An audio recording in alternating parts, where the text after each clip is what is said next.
Katika mji wa uchimbaji unaoitwa Prosperity, mji huo unajulikana kwa uzalishaji mkubwa wa dhahabu, lakini migodi imekuwa imefungwa kwa muda.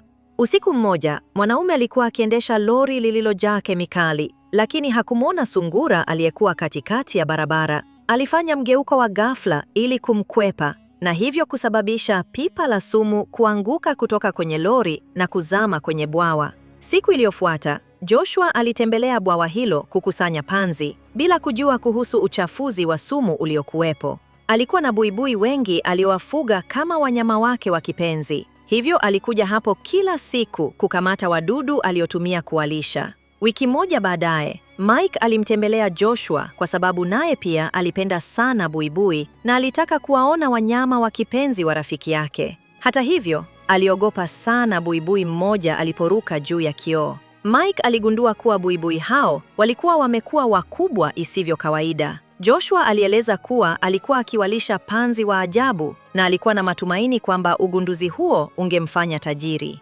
Walipokuwa wakijadili nadharia mbalimbali, mmoja wa buibui wakubwa, tarantula, alifanikiwa kutoroka kutoka kwenye kizimba chake. Kisha Joshua alimfundisha Mike kuhusu aina mbalimbali za buibui aliokuwa nao na akamtambulisha kwa Consuela, malkia hatari aliyekuwa na uwezo wa kutoa asidi ili kumuua mawindo yake kutoka ndani. Baada ya Mike kuondoka kwenda shule, Joshua hatimaye alitambua kuwa tarantula mmoja alikuwa amepotea. Alianza kumtafuta, lakini tarantula huyo alimfikia kwanza. Alitambaa juu ya mgongo wake na kumuuma shingoni, jambo lililosababisha Joshua kupiga kelele kwa maumivu makali. Alipokuwa akijikunyata kwa hofu na maumivu, aliangusha kwa bahati mbaya vizimba vingine na kuwaacha buibui wote wakitoroka. Buibui walianza kutambaa kila mahali chumbani na hata kuwashambulia wazazi wa Joshua. Wiki iliyofuata, Mike alijaribu kumtembelea Joshua tena, lakini alipofika karibu na bwawa, alisimamishwa na mama yake, Samantha, ambaye pia alikuwa sherifu wa mji.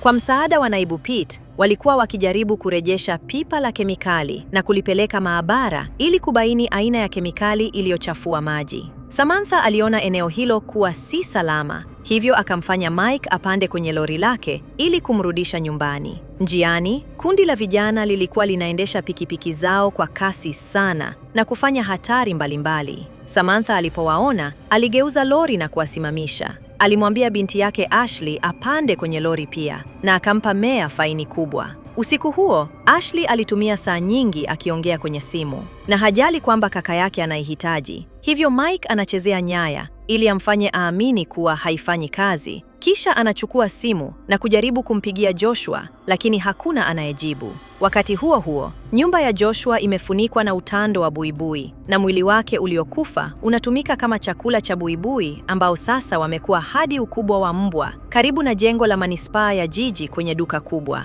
Wade anatangaza kwamba mji una matatizo ya kifedha. Anaamini hili linaweza kutatuliwa kwa kujenga jengo la kibiashara, lakini anahitaji wakazi wauze ardhi zao. Watu wote wanaanza kulalamika dhidi ya wazo hilo, akiwemo Chris, mwana wa mmiliki wa mgodi aliyefariki miaka 10 iliyopita. Chris amerudi mjini hivi karibuni na anajua kwamba baba yake aligundua mshipa wa dhahabu kwenye mgodi, hivyo anakataa kuuza. Wade na Chris wanaanza kugombana. Ana hisia za kumpenda, hivyo Samantha anamchochea achukue hatua. Wakati huo huo, Mike anajaribu kujitokeza kisiri kutoka nyumbani, lakini anagundua kuwa mama yake amefunga pingu baiskeli yake. Ashley anaondoka kwenda kukutana na Brett, hivyo Samantha anampa kifaa cha mshtuko wa umeme, taser, kwa ajili ya kujilinda. Wakati huo, Chris anafika akiwa na maua ili kumwalika Samantha atoke naye anakubali. Wanapokuwa wanazungumza, Mike anapata nafasi ya kujitokeza kisiri kutoka nyumbani na kwenda nyumbani kwa Joshua kwa miguu. Anapofika huko, anashtushwa kuona nyumba imejaa utando wa buibui, lakini hakuna hata buibui mmoja, wala Joshua na wazazi wake, hata miili yao haipo. Mike anachunguza eneo la nyuma ya nyumba na anakuta alama kubwa za miguu zinazoonyesha kuwa buibui wamekuwa zaidi. Kisha anakaribia mlango wa mgodi na anakuta mguu mkubwa sana wa buibui. Wakati huo anaona buibui mkubwa ndani ya pango, hivyo anaondoka haraka. Katika eneo jingine la mgodi, Chris yuko na wanaume kadhaa wakitafuta mshipa wa dhahabu wa baba yake. Baada ya kazi, Chris anaendesha gari barabarani na anamwona Mike akiendesha baiskeli. Wakiwa njiani, Mike anajaribu kueleza kinachoendelea kuhusu Joshua na buibui, na hata anamwonyesha Chris mguu mkubwa wa buibui. Lakini Chris anadhani ni mzaha na hamwamini. Ndani ya mgodi, mwanaume mmoja anatambua kuwa bomba lake limeziba. Anajaribu kulipuliza, lakini kundi la buibui linaingia mdomoni mwake. Kwa sauti kubwa, Consuela anaonekana kumuua yule mwanaume. Mike anaporudi nyumbani, anapitia dirishani na kumkuta amemshika mkono mtupu. Anajaribu kumweleza kuhusu buibui, lakini Consuela amekasirika kwa sababu alitoroka kisiri na anadhani anabuni hadithi, akilaumu tabia hiyo kwa kutazama televisheni kupita kiasi. Jioni, mmoja wa mbuni wa Wade anauawa na wengine wote wanaanza kupaniki. Wade anasikia makelele na anakimbia kwenda kuangalia. Anakuta mifupa ya yule ndege aliyekufa. Hata hivyo, hamuoni buibui kwa sababu amejificha chini ya ardhi.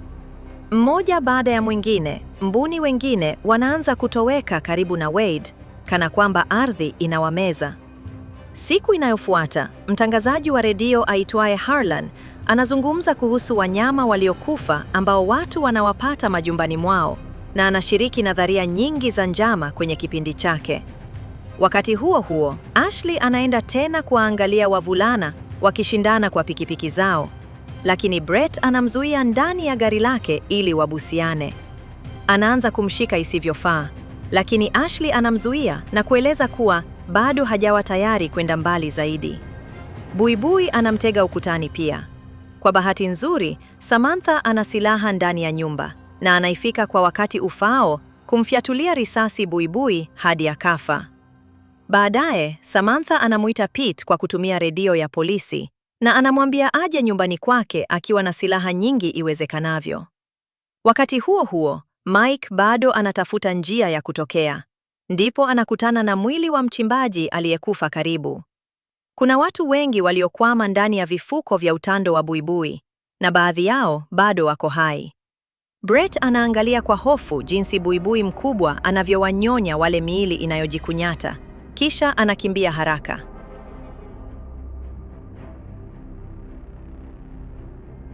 Mjini, kinyozi anafunga duka lake ghafla anapoona buibui wawili wakubwa wakimruka rafiki yake na kuanza kumfungasha kwa utando.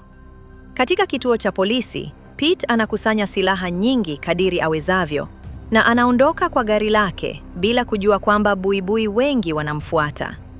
Anapofika nyumbani kwa Samantha, anasikia kitu juu ya paa la gari na anapiga risasi, jambo linalosababisha majimaji ya kijani kumwangukia usoni. Wakati huo, kundi linatoka nje na Samantha anamfyatulia risasi buibui, akifungua njia ili wote waingie ndani ya gari. Buibui mwingine anajaribu kushambulia pia, lakini Chris anamfyatulia risasi kabla hawajaondoka kwa gari.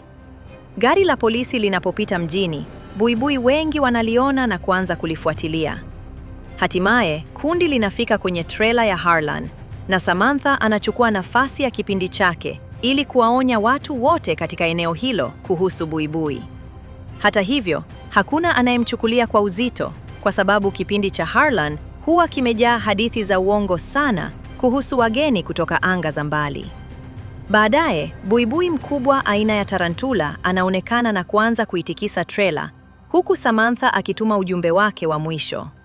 Anawaambia watu wote wakusanyike kwenye jengo la maduka, mall, ambalo linapaswa kuwa salama kwa sababu ya kuta zake za zege. Tarantula anaisukuma trela, huku Pete akiendelea kumpiga risasi hadi anaanguka chini akiwa amekufa. Trela nayo inaanguka na vilio vya watu vinasikika kupitia redio. Tarantula wa pili anaonekana akiwa na buibui wadogo, hivyo kundi linakimbilia kuondoka kwa gari. Wakati huo huo mjini, gari jingine linapata shida kuendesha kwa sababu kuna buibui juu ya paa lake na hatimaye linapata ajali. Wakazi wa eneo hilo wanatoka nje kuona kinachoendelea na ndipo wanaona buibui wote wakikimbia mitaani. Watu wanaingiwa na hofu na kujaribu kukimbia, huku viumbe hao wakivunja madirisha na kuruka juu ya paa ili kuua binadamu yeyote wanayemfikia. Buibui wengi wanashambulia kutoka chini ya ardhi, hivyo mwanaume mmoja anatupa ngazi kuitumia kama daraja na kufikia gari lake ili atoroke. Hata hivyo, buibui wanajifunza haraka na kuanza kung'oa milango ya magari ili kuwafikia waathiriwa wao. Wakati timu ya Samantha inapopita na kuona machafuko mengine yaliyouteka mji, anatumia kipaza sauti cha polisi kuwaambia watu wote wakimbilie kwenye jengo la maduka. Kwa wakati huo, watu pekee waliopo kwenye jengo la maduka ni wafanyakazi wachache na Pete, ambaye anafurahi kuona umati mkubwa ukija kwa sababu anadhani wamekuja kumuunga mkono. Wakati wote wanakimbilia ndani, Samantha na Pete wanabaki mlangoni, wakifyatua risasi kwa buibui wanaokuja ili kuwapa waokokaji muda. Baada ya wote kuingia ndani ya jengo la maduka, mfanyakazi mmoja anawasha milango ya chuma, hivyo Samantha na Pete wanalazimika kukimbia haraka kuingia kabla lango halijafika chini. Baada ya kuhakikisha milango yote imefungwa salama, mabishano yanaanza ndani ya jengo. Ili waweze tu kukimbia katika mawazo yao, hali inakuwa ya kushtua. Samantha anamwona Chris akiwa amekwama nyuma ya grill na anamsaidia kutoka kabla ya kujiunga na wengine kwenye basement. Ghafla, kitu kinaanza kugonga mlango kwa nguvu, lakini sauti hiyo inakoma haraka. Ni Brett ambaye anatumia mashine ndogo kufungua njia. Kuna buibui wachache nyuma yake, hivyo kundi linafungua moto hadi wote wanakufa. Buibui wengine wanajaribu kufungua mlango mwingine, hivyo Samantha anasogeza mashine kuuzuia kabla ya kujiunga na kundi linaloondoka kupitia migodini. Wanapokimbia kwenye handaki, Chris anahisi harufu ya ajabu na anatambua ni gesi ya methane, ambayo ina maana hata cheche ndogo inaweza kulipua eneo lote.